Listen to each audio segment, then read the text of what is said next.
योजना आयोग भारत के आजाद होते ही अस्तित्व में आया। योजना आयोग की स्थापना मार्च 1950 में हुई। योजना आयोग के अध्यक्ष प्रधानमंत्री होते हैं। ठीक है, तीनों लिख लिए पॉइंट। नेक्स्ट लिखो।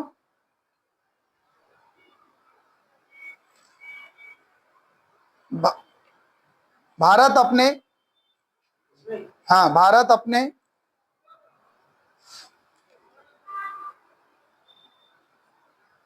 विकास के लिए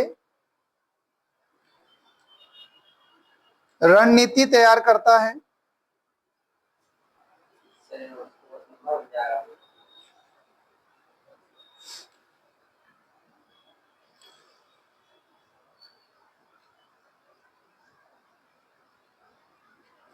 और इस संस्था में सबसे महत्वपूर्ण भूमिका केंद्र सरकार की होती है। ये आपके लिए सटीक आंसर हो गया। इससे बेस्ट आंसर हो नहीं सकता योजना आयोग के लिए। हम एक बार रिपीट कर लेते हैं। योजना आयोग क्या है? योजना आयोग भारत के आजादी के बाद अस्तित्व में आया। ठीक है, मार्च 1950 में योजना आयोग की स्थापना हुई। योजना आयोग के अध्यक्ष कौन होते हैं राकेश? प्रधानमंत्री जी होते हैं, है ना। अभी वर्तमान में योजना आयोग के अध्यक्ष कौन है? लेकिन योजना आयोग का नाम परिवर्तित हो गया है। क्या नाम है? नीति आयोग। ये याद रहे कब हुआ? 1 जनवरी 2015 को। योजना आयोग को आज क्या किस नाम से जाना जाता है? नीति आयोग के नाम से जाना जाता है। प्रधानमंत्री इसके अध्यक्ष होता है। इसमें मेन भूमिका रोल पार्ट किसका होता है? केंद्र सरकार का। जहां योजना का टैंक है, नियोजित विकास देश के अंदर। और योजना में होता क्या है? आय और व्यय, कहाँ कितने इनकम आई और कहाँ खर्च करना है, दो चीज की प्लानिंग होती है। ठीक है, नेक्स्ट। कभी ऐसा लगे ना तो वहां थोड़ा सा रोक दिया, है ना। हाँ, देखो योजना आयोग की कार्यविधि।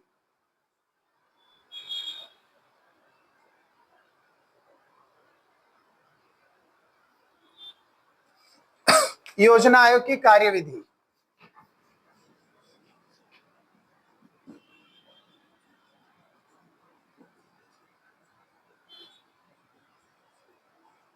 योजना आयोग की कार्यविधि में बेटा हम दो चीजें समझेंगे। सबसे पहले तो मैं एक बेसिक बता रहा हूं, लिखना बाद में। योजना आयोग का जो प्लान है, हमने कॉपीराइट मारा कहां से? सबसे बड़ी बात, हमने इससे पहले क्या बता था कि इकोनॉमिक्स मॉडल कितने थे? एक तो पूंजीवाद, 2 मॉडल थे, और एक साम्यवाद। हम बात करें तो जो पूंजीवाद मॉडल कहाँ का था? यूएसए का, है ना, अमेरिका का था। और साम्यवाद मॉडल किसका था? सोवियत संघ का था, जिसे यूएसएसआर कहते हैं हम शॉर्ट फॉर्म में। हमने पूंजीवादी अर्थव्यवस्था को ना अपनाते हुए, ना पूरी तरीके से साम्यवादी अर्थव्यवस्था को ना अपनाते हुए, हमने कौन सा बीच का रास्ता निकाला? मिश्रित अर्थव्यवस्था। कौन सा निकाला? मिश्रित अर्थव्यवस्था। मिश्रित अर्थव्यवस्था के अंतर्गत जो हम योजना आयोग का जो प्लान लेके आए हैं वो लाए हैं सोवियत संघ से। कहां से लाए? सोवियत संघ से। और सोवियत संघ क्या चलाता था? पंचवर्षीय योजना। तो हमारा मॉडल कहां से आया? ये वाला सोवियत संघ से। ये क्वेश्चन आ सकता है, बन भी सकता है, सत्य असत्य में आ सकता है। ये क्वेश्चन हमें ऑब्जेक्टिव में आ सकता है। ये क्वेश्चन हमें लिखने में आ सकता है कि सोवियत संघ मॉडल कहां से लिया गया, है ना। तो सोवियत संघ से लिया गया। पंचवर्षीय योजना का मॉडल कहां से लिया गया? सोवियत संघ से लिया गया। अब इसके कार्यविधि पॉइंट टू पॉइंट लिख लें, है ना। पहला पॉइंट लिखें, सारे आंसर आप पॉइंट में दें, है ना। भले दे नहीं, पर उसकी पैराग्राफ चेंज कर करके लिखें तो ज्यादा बेस्ट आंसर होगा। सोवियत संघ की तरह भारत के योजना आयोग ने भी सोवियत संघ की तरह भारत ने योजना आयोग ने भी पंचवर्षीय योजना को अपनाया। पंचवर्षीय योजनाओं का विकल्प चुना या अपनाया।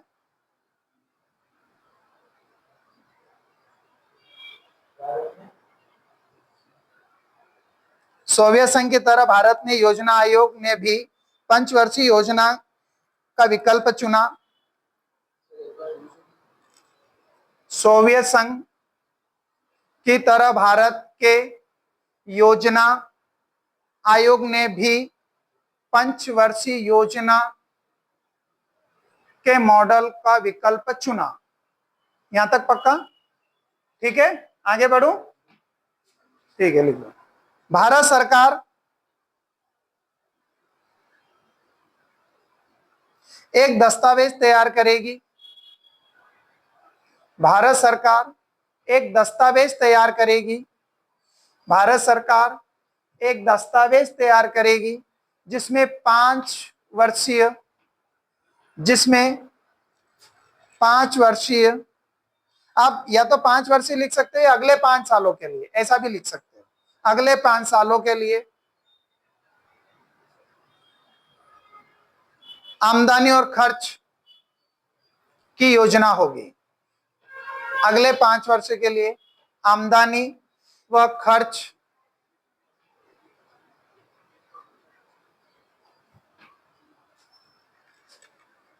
योजना होगी।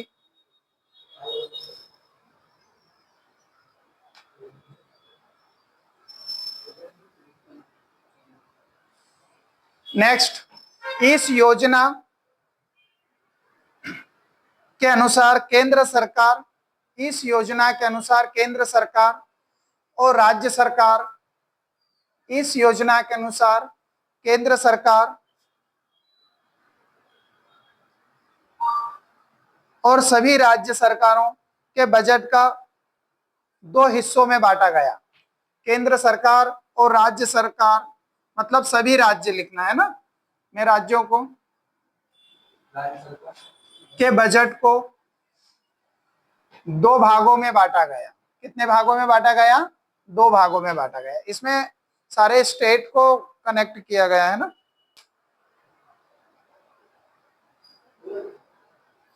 एक हिस्सा 2 हिस्सों में बांटा गया। एक हिस्सा गैर योजना व्यय का था, एक हिस्सा गैर योजना व्यय का था, मतलब खर्च का था। इसके अंतर्गत सालाना आधार पर दिन दैनिक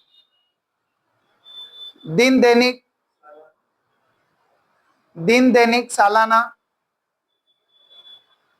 आधार पर दिन दैनिक खर्च करना था।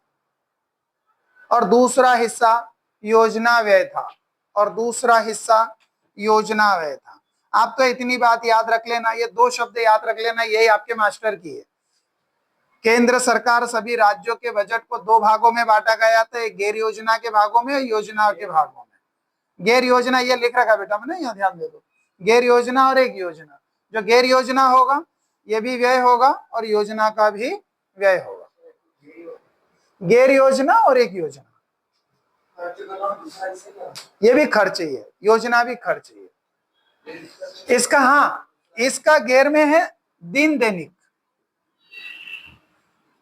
दैनिक के ऊपर होता था। और ये योजना एक प्रॉपरली योजना होता, आपको ब्रिज बनाना है, कृषि पे काम करना है, उद्योग पे काम करना है, बस ये हो गया ना, फिनिश हो गया। योजना के खर्च में था।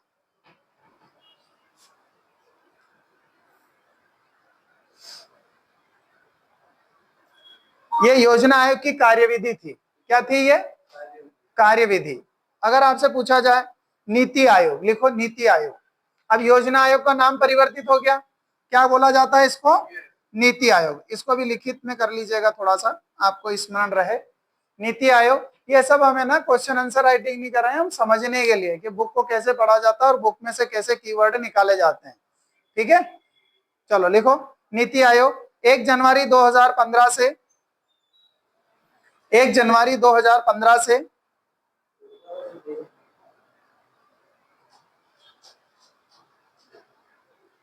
1 जनवरी 2015 से योजना आयोग के स्थान पर नीति आयोग अस्तित्व में आया। 1 जनवरी 2015 से योजना आयोग के स्थान पर नीति आयोग अस्तित्व में आया।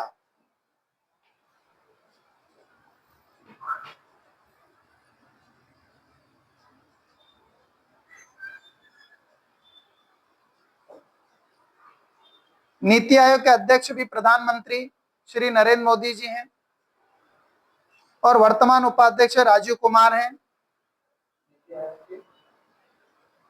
नीति आयोग के अध्यक्ष अभी प्राइम मिनिस्टर नरेंद्र मोदी जी हैं और इनके जो उपाध्यक्ष हैं वो राजीव कुमार जी हैं। ये क्वेश्चन भी पूछा जा सकता है और आपको मैंने कई बार बताया भी है कि ये आया भी है, क्वेश्चन आते भी हैं ऑब्जेक्टिव में, एमसीक्यू बन सकता है इससे। नीति आयोग का आपको फुल फॉर्म अभी तक पूछा नहीं है, लेकिन फिर भी कभी कभी नीति शब्द का अर्थ पूछा जा सकता है। तो national institute for transforming India इसका पूरा नाम होता है, लेकिन आपको लिखने की आवश्यकता नहीं है। आप कोई बड़े यूपीएससी एमपीपीएससी की तो पढ़ ही नहीं रहे हो, एक बेसिक चीज है ना। अब लिखो प्रथम पंचवर्षीय योजना। प्रथम पंचवर्षीय योजना, प्रथम पंचवर्षीय योजना। बेटा इससे क्वेश्चन बहुत ज्यादा बनता है, एक बात याद रखना, और हर बार बनते आ रहे हैं इससे क्वेश्चन, है ना। पंचवर्षीय योजना, प्रथम पंचवर्षीय योजना। अब बोला सर इससे क्वेश्चन कैसे बनते हैं, तो हम बात करेंगे इसकी स्थापना, सॉरी हाँ, इसकी योजना प्रथम पंचवर्षीय योजना 1951 से 1956। पहला पॉइंट इसका जो कार्यकाल रहा 1951 से 1956 रहा, ये पहला पॉइंट हो गया पंचवर्षीय योजना का, ठीक है। दूसरा पॉइंट, इसमें सबसे ज्यादा कृषि क्षेत्र पर जोर दिया गया। किसकी विकास की बात की गई, कृषि क्षेत्र में। कृषि क्षेत्र में कौन सी योजना, बांध और सिंचाई, बांध और सिंचाई पर निवेश किया गया, जिसकी सबसे बड़ी योजना आती है इसके अंतर्गत। आपको मालूम होगा कल भी अपनी चर्चा हुई थी इस पर, भागड़ा नांगल परियोजना।